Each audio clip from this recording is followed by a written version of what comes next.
Hi guys, I'm here today with very special guest, Emily Olson, my twin sister. I thought it was time to clear the air because some of you have seen me on YouTube and said, hey, you look really familiar. There's a girl on YouTube that looks just like you.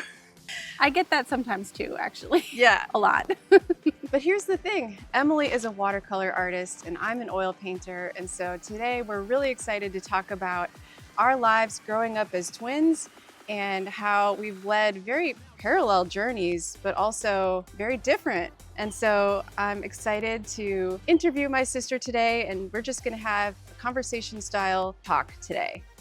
Perfect.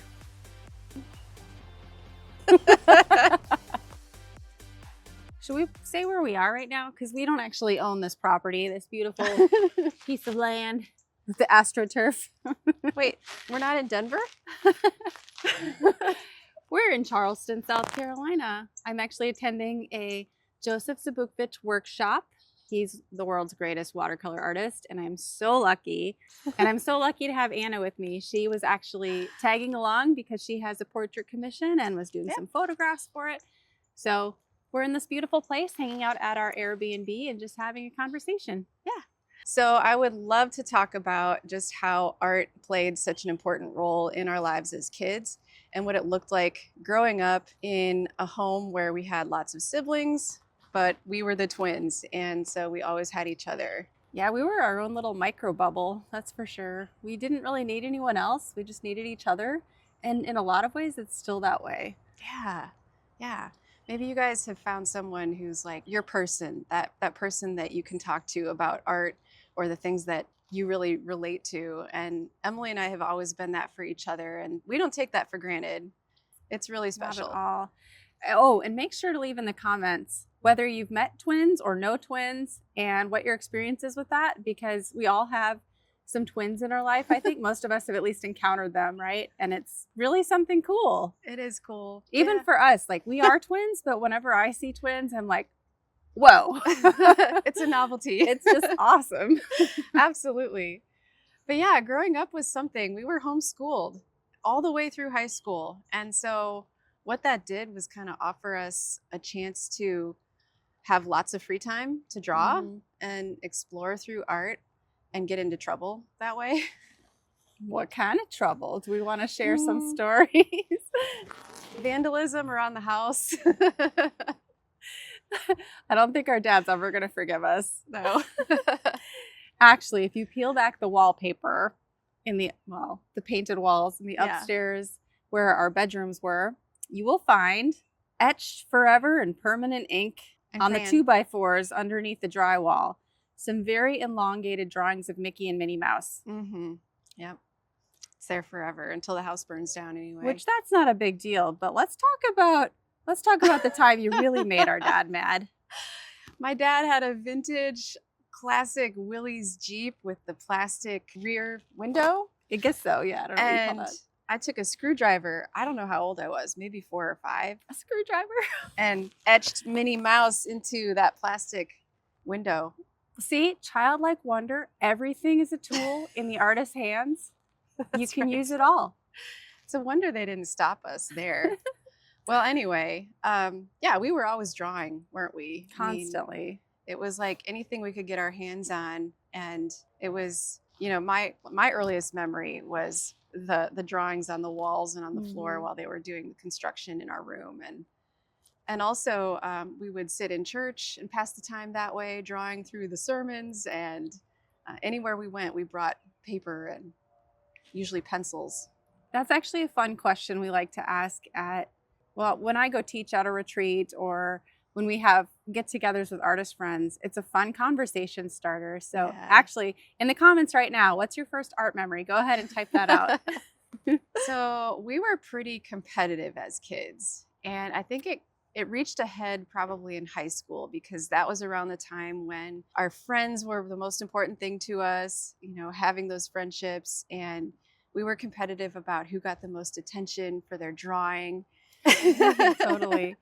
We were competing for attention. And when you look alike and it's hard to differentiate, when people have a hard time differentiating you from someone else, that can be really frustrating, especially as you're developing your own identity as a young person. So I think that was a challenge for both of us. Yeah. Although I think you struggled with twinness early on a little more than I did.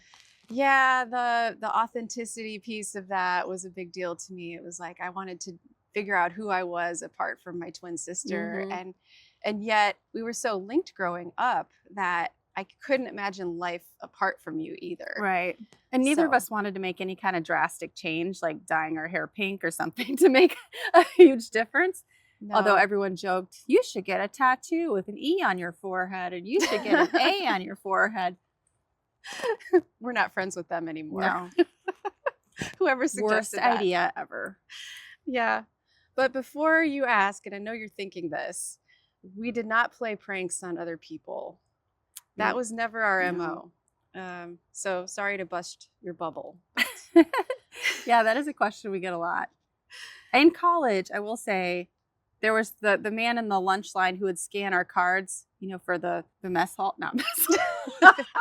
Dining hall. Dining hall. There was the man who would scan our card before we go into the dining hall, and I loved asking him. I'd just stop and hold my card up and be like, which one am I?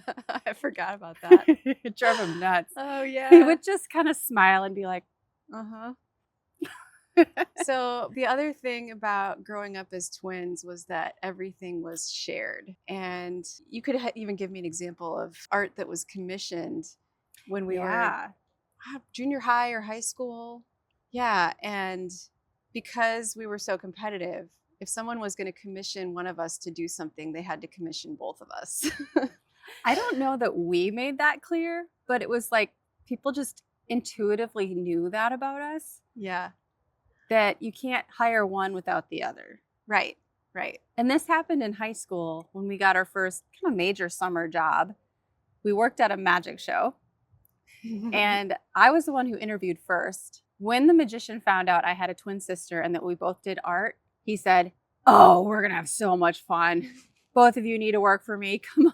And he had projects galore. And so for a couple of summers, we painted replicas of vintage magic posters on all of the theater walls. The biggest one is 14 feet long. Huge. The Bancroft and Company. We did Thurston. We did all of these famous old magicians, copies of these beautiful old magic posters.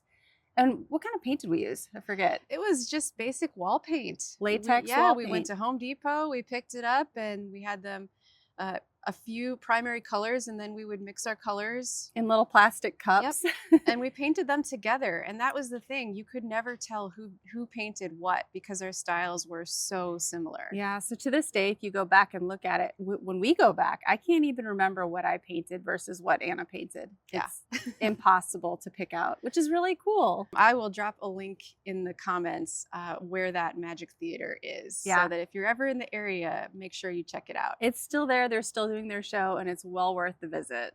As far as art lessons and art education when we were kids, what are your thoughts on that? Because my memory is that we only had a handful of art lessons with a private teacher at one point when we were kids. Yeah, and that was more when we were teenagers by then, wasn't it? So education was just creating scrapbooks of photos that we tried to copy.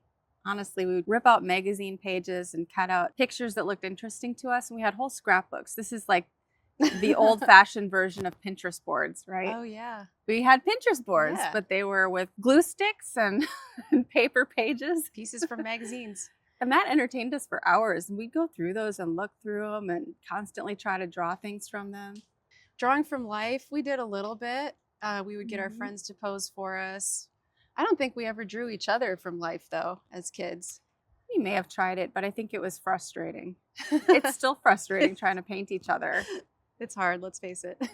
Well, that leads to another question we get a lot, because you do a lot of self-portraits in your work. I do.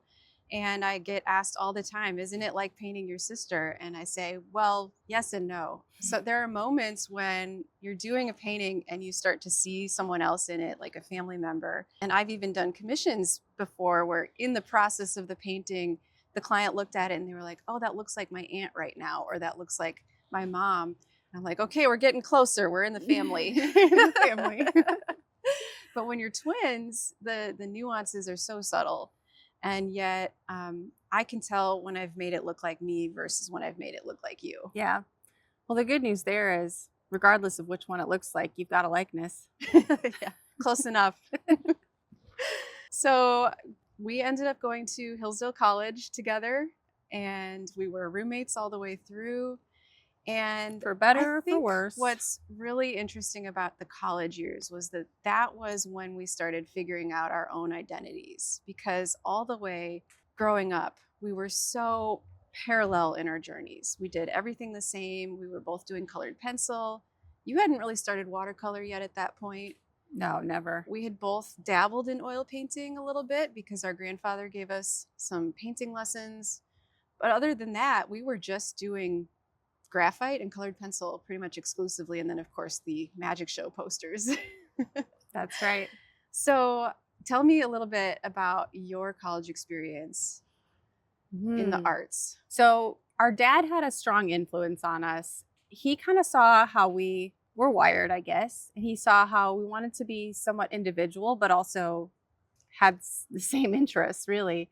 And so his suggestion was that I major in music and minor in art, and that Anna major in art and minor in music. Mm-hmm. We were both playing piano at the time, and that was a huge part of our life growing up. So that's what we did.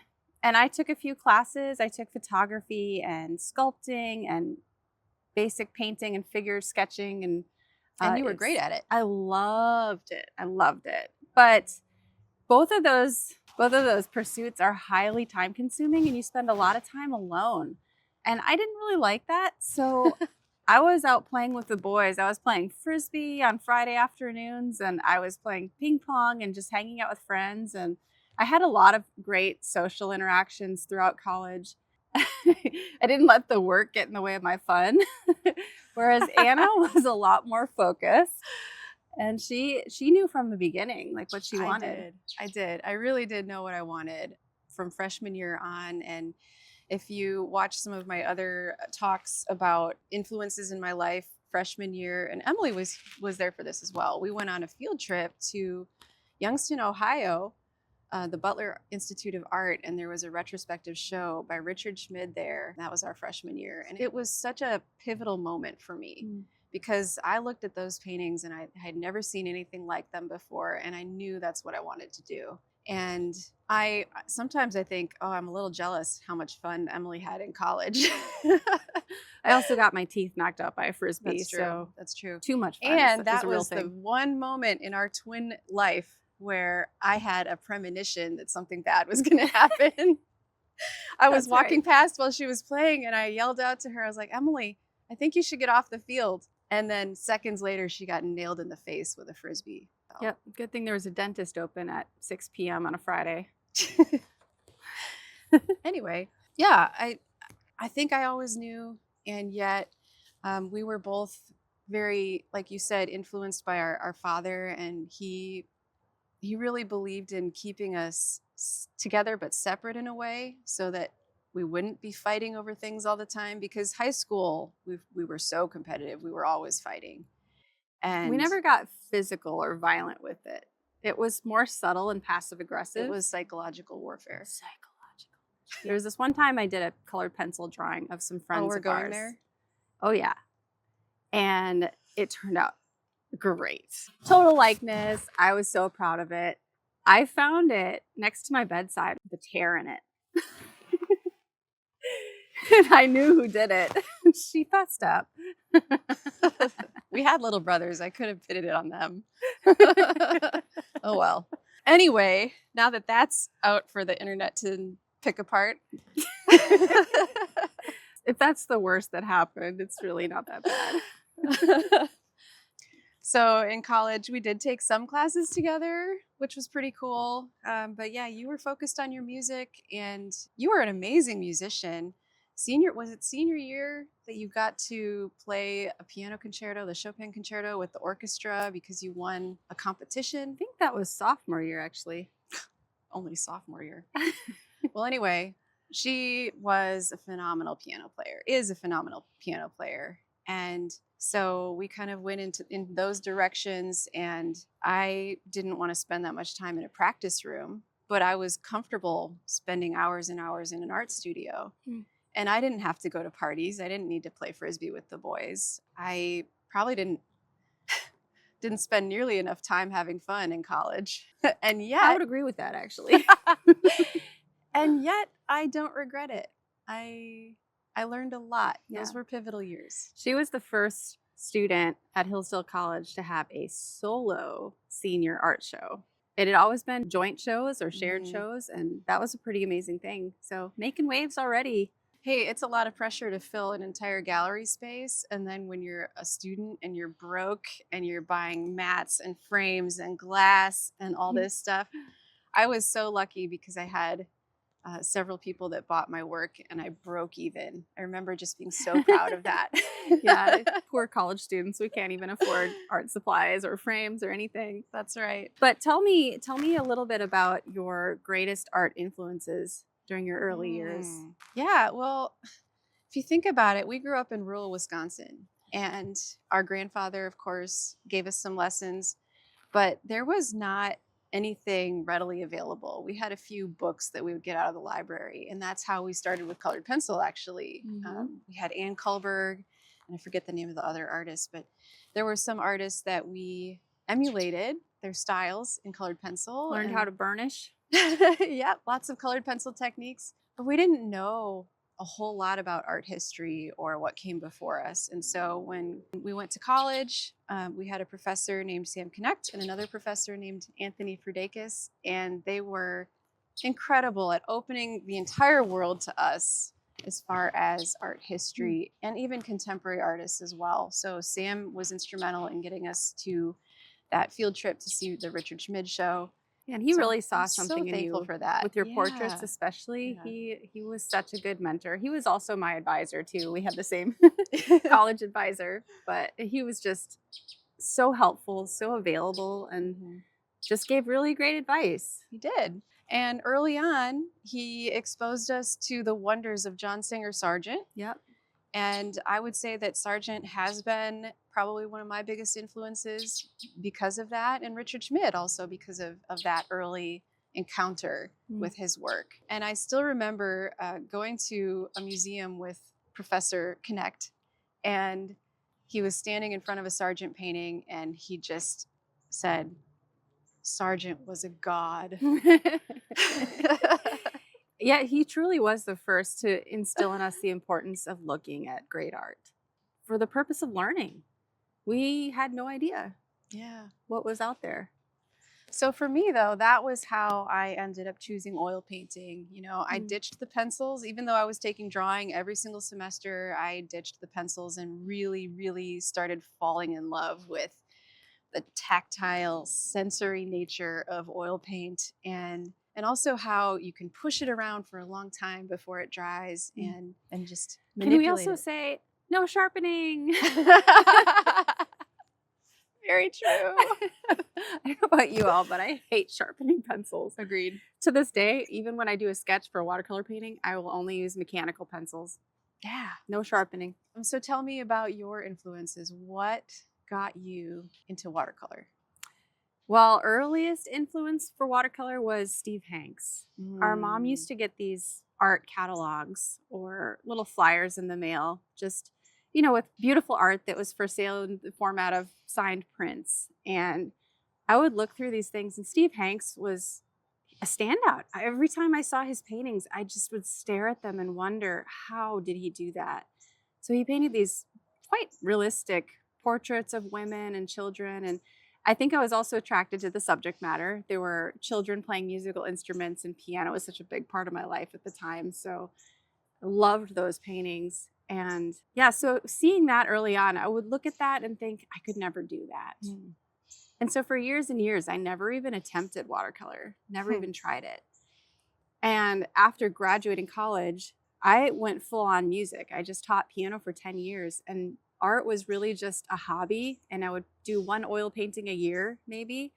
And we would get together and paint sometimes, but it was rare. Yeah. So later during those years, I think you were my biggest art influence because you kept me in it. You kept me in that world. And when I started to deviate from music more and start to think about art as a career, which wasn't until just only 7 or 8 years ago. Well, we had a few years in between where we were distracted with boyfriends and then husbands and then weddings Yeah. and And then there's the whole thing about having kids. That oh, really puts a wrench in your art career. that's a whole other video right there. Yeah, whole other video. But I got back into art because of Anna, because of her influence in my life. She invited me to come to a Wednesday night figure painting group in Denver with a couple of really famous artists who work there. And I was just hooked, absolutely hooked. I had to get back into it. And so it's thanks to you Wow. that I got back into art. I want to talk a little bit about the Enneagram and how that influenced us and just okay, so when you grow up in the 90s, kids of the 90s, you have no self-awareness, you have no idea who you are, and you grow up in a specific kind of culture, right? And we didn't have a vocabulary for yeah. personality types or even emotions. Well, that's one of the questions we get a lot too is how are your personalities different? And so people are usually curious about that with twins. Are you radically different? Are you very much the same? And I would say that we kind of land somewhere in the middle. Wouldn't you? Yeah. We have all the same interests. We're both attracted to music and art and exercise. Well, you're into pickleball now. You would be if I could get you on the court more. But yeah, we learned about the Enneagram, I would say probably 15 years ago. And it was life-changing for me personally because I discovered that I was a 3 on the Enneagram with a 4 wing, which means if you know anything about the Enneagram, it has to do with what drives you, what motivates you. And 3s are very interested in achieving success and just accomplishing things. Being good at stuff. Yeah. And we're willing to put in the work to make it happen. And then a 4, which is the number next to the 3 for me that I most relate to. Wing. Every Enneagram number has a wing. A 4 on the Enneagram is all about authenticity. And so I discovered that about myself and I realized that was something I had been chasing my whole life and that I was able to align my values with my art. And that was really life-changing for me. And then we later discovered or figured out that you are also a 3. Yes. But with the difference that my wing is a 2 and the 2 is the helper. And the helper tends to want to just make people happy and serve and please people. And so I think that's where we sort of discovered our main difference in our personalities. I don't care so much about, I shouldn't say I don't care about authenticity because I do, but you're pretty authentic, I would say. It's not a driver for me, not a huge motivator. I'm not the person who will be like, I have to do everything different because otherwise I'm not going to stand out in the crowd or, you know. But I would have to say that that 2 wing is great for teaching, which is what you do on your YouTube channel. You're a fantastic teacher. And if you guys have been following either of us for a while, you know this about Emily. She pours her heart and soul into sharing everything she knows about watercolor. And so that's where just knowing who you are can really serve the art, I think. Yeah, that's a good point. All right. I want to talk about how we've learned from each other. I think what's fascinating is that we all go through different rates of growth or growth spurts in our art and in our lives. And there have been moments, like Emily said, when I helped her into the art scene in Denver. We were both fairly new there at the time. This was about 10 or 11 years ago.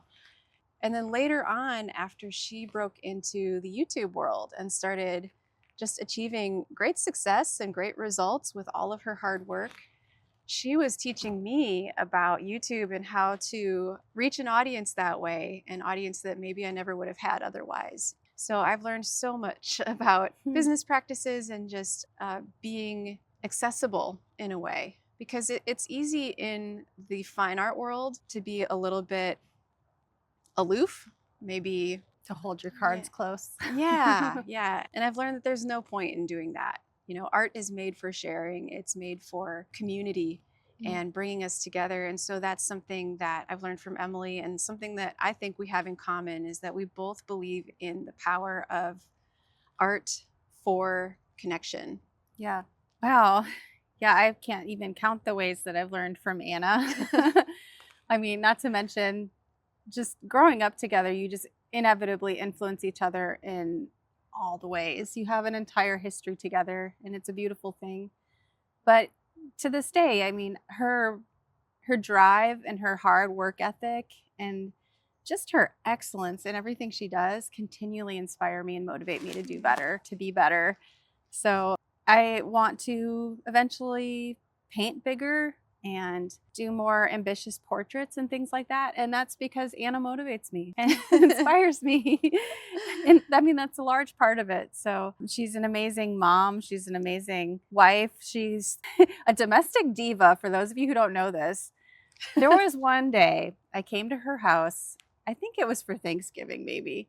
It was we got together for dinner, and I asked her, how was your day? And she said, I got nothing done. I just canned a bunch of jam and made a crock pot dinner, and I baked a pie and cleaned the whole house. It was like this laundry list of things. I'm like, what are you talking about? And what she meant was that she didn't get to paint that day. It's true. It's true. It's a good day if I got some painting in. So maybe I'm also learning balance from her.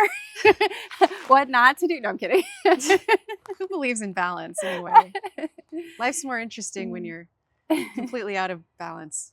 Well, and I certainly learned the joy of painting from life from Anna. Plein air painting and painting people from life. That is 100% a contagion I picked up from my twin sister. Fantastic. Now we want to pass it all on to you. Yes, we love doing art adventures together. And the more we do them, the more we realize more people need in on this. This Absolutely. is so great. And finding someone that you can travel with and paint together with, that is where it's at. Yeah. Maybe It's you just don't the have a best. twin sister, but if you can find someone who shares that same love for creating and for just making art, you're going to be forever changed. Yeah, For the hang on to better. them.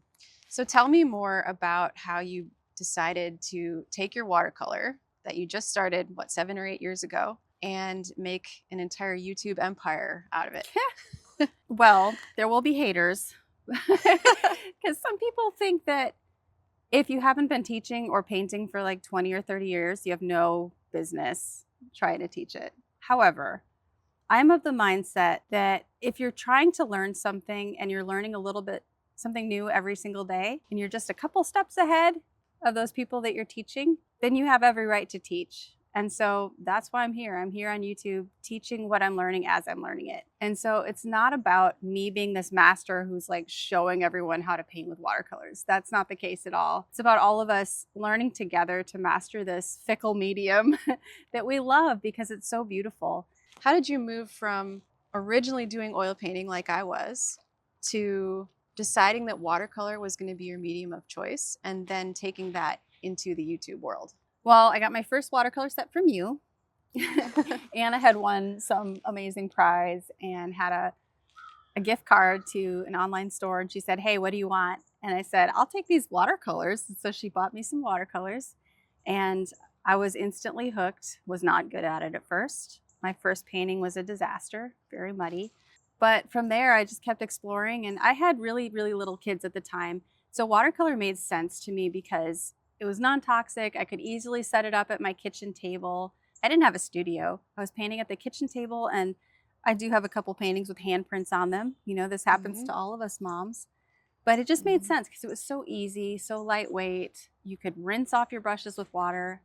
I don't know about you and your audience, but I hate cleaning brushes. Oh, me too. Totally. So Yeah. that was initially a big part of why I started with the medium. And then as I got into it, I was painting nursery art. Let's face it, the things that we paint are kind of a product of where we're at in life, right? So at the time I had little kids and I was decorating my own nursery and my friends were having little babies and I was making art for them. I was also starting to take on pet portrait commissions and portrait commissions of children. And so I had a video that I posted, a time lapse of a grizzly bear. And we can post it here. Yeah, we'll share that. This is one of my first videos I made. I just set up my iPhone and I put it on time lapse and I recorded myself painting this little grizzly cub.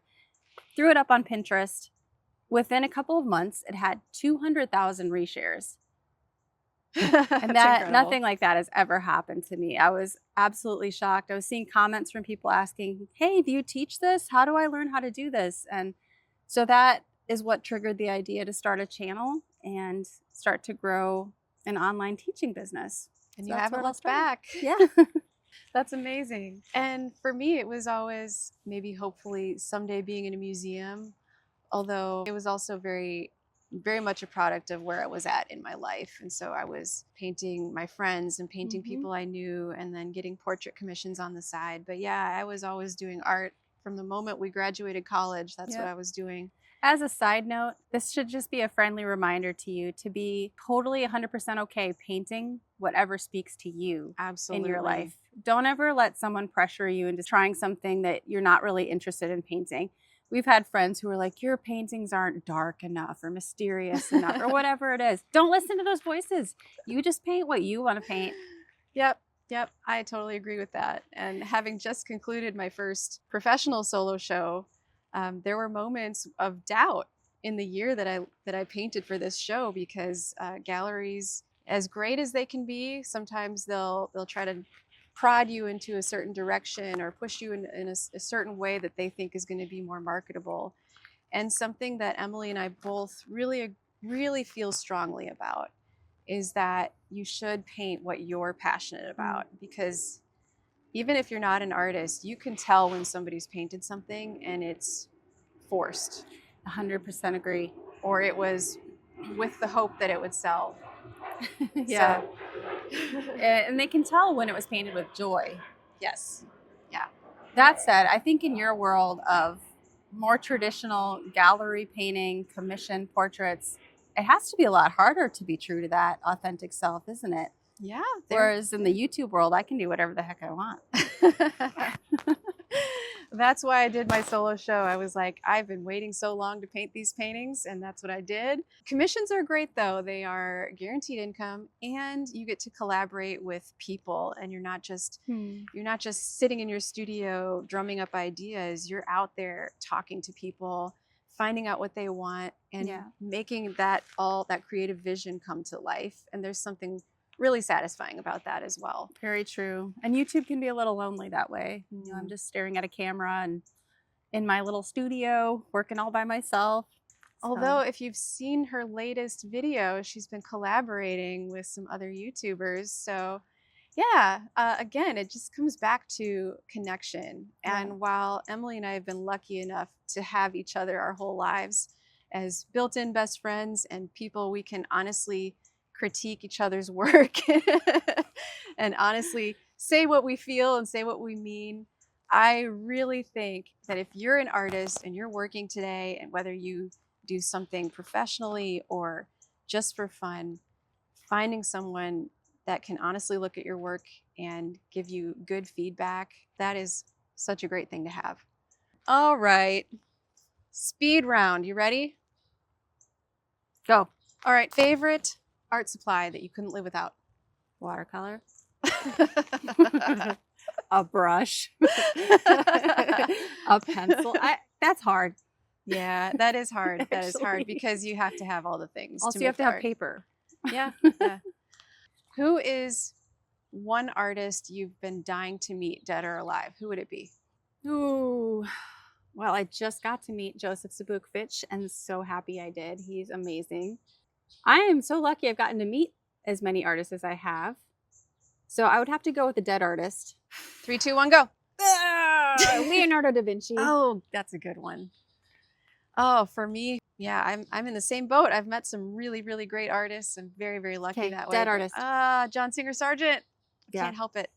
Of course. Or Cecilia Beau. I named my daughter after her. That is awesome. When you're on a sandy beach, what's the first thing you draw in the sand? Bite me.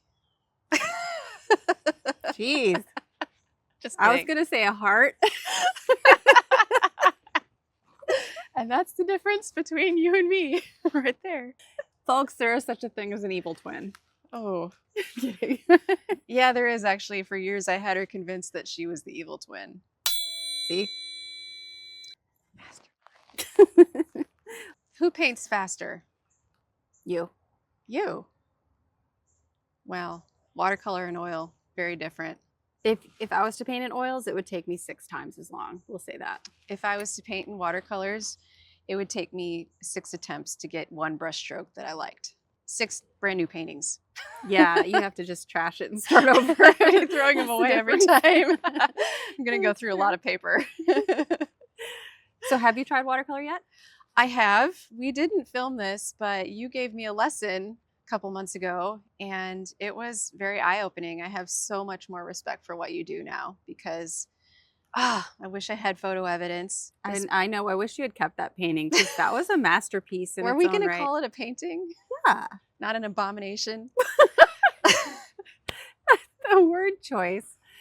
Golly. Well, to give you an idea of what this painting was, she was teaching me how to drop wet into wet onto the paper, and I chose blue and orange.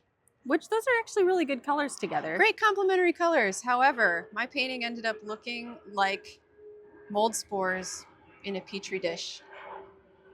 It was classic. It was disgusting.